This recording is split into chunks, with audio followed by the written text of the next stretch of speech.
If your Whirlpool electric range is not heating in broil or displaying error codes, the thermal fuse might be the culprit. I'm William with AppliancePartsPros.com, and in this video, I'll guide you through testing and replacing the thermal fuse. Don't worry if this is your first time working on appliances. It's easier than you might think. Let's get started. With over 2 million products in stock and the know-how to help you do it yourself, we are AppliancePartsPros.com. For today's work, we'll need a multimeter and a Phillips screwdriver.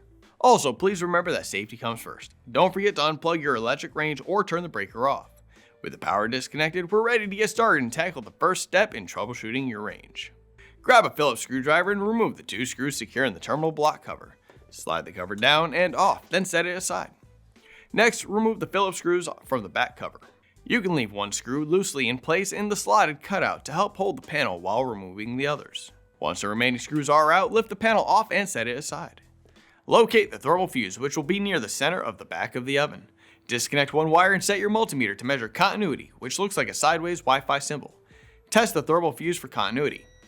If there is not continuity, the thermal fuse has failed. If there is continuity, something else is causing your range to not heat. If you'd like to know more about how to use a multimeter, we've put together a comprehensive tutorial for you, so check out the link in the description. Remove the final wire and the Phillips screw. Here's the old thermal fuse and here's the new one. If you've already got one, great. If not, you can pick one up at AppliancePartsPros.com. Secure the thermal fuse in place with the Phillips screw and connect the wires. Then secure the back panel and finally the terminal block cover. Then plug the range back in.